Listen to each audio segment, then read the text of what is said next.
The question we are asking today is, can we radically change how we choose and approach our careers? If yes, what would that approach be? Before we jump into that, let me ask you, how did you choose your career? Let me take a guess. You picked a college major or subject to study. Perhaps it was computer science or finance or something else. You may have selected something that was trending, what your friends picked, or what your family wanted. This is what many of us do. We pick a major subject to study, we spend 3-4 years studying it, and maybe we spend an additional 1 or 2 years mastering it. Basically, pick a subject and get multiple degrees on the subject. Post that, what do? You search for a job. If you have become decently good at it, you get multiple job offers, and then you take one of the higher paying jobs, if not the highest. And then you spend a few years in the job and then start complaining about your job. Or if you actually struggled at the subject even after finishing a degree, maybe you didn't even land job offers, or you landed 1 or 2 offers that weren't really good. And of course, your choices were limited because you just picked one subject to study. So you take possibly the only job offer that you got,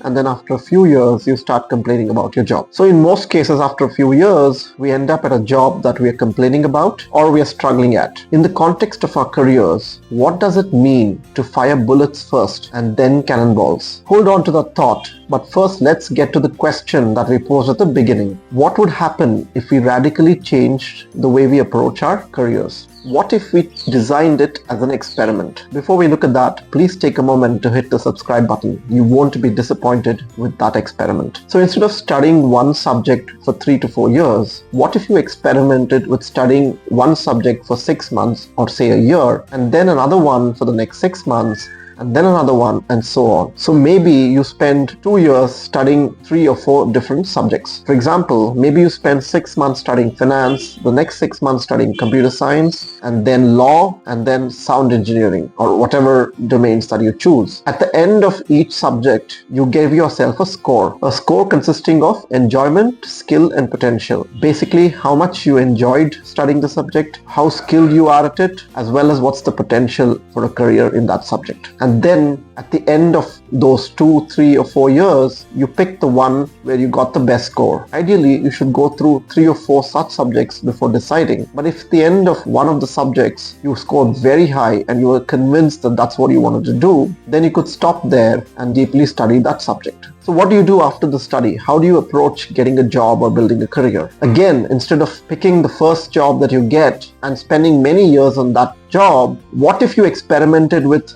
3 or 4 different jobs or internships? So you do internship number 1, 2, 3, 4 for 6 months each, and then you give yourself a score for each internship or a job. Again, the score is based on passion for the job, the skill you have, and how much value you're adding to the job, as well as how much it pays and the potential. And it's a similar pattern to how you picked the subject. So at the end of 2 years or 3 years, you pick the one that has the best combined score. Jim Collins, in his book Good to Great, calls this the hedgehog concept. Basically, you're answering 3 questions. What are you deeply passionate about? What can you be the best in the world at? And what drives your economic engine? So your dream career or job lies at the intersection of passion, skill, and economy. Again, you don't need to go through all of those internships necessarily. If after the first 1 or 2, you're pretty confident that you found what you're looking for, you can always dive in. This brings us back to the question, in the context of our careers, what does it mean to first fire bullets and then cannonballs? This is also a concept that Jim Collins talks about in his book Great by Choice.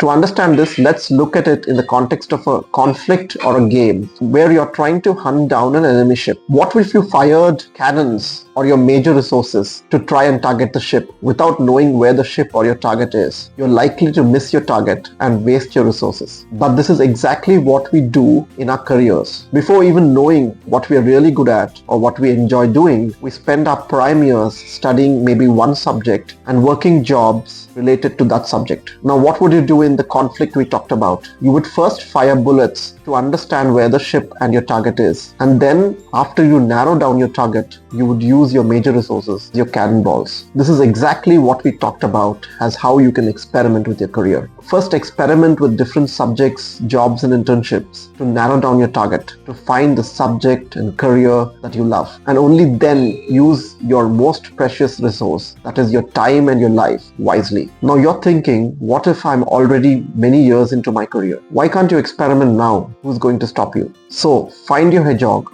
Fire bullets before you fire cannonballs. And if you're interested in understanding the secret to extraordinary success in your career, watch this video now.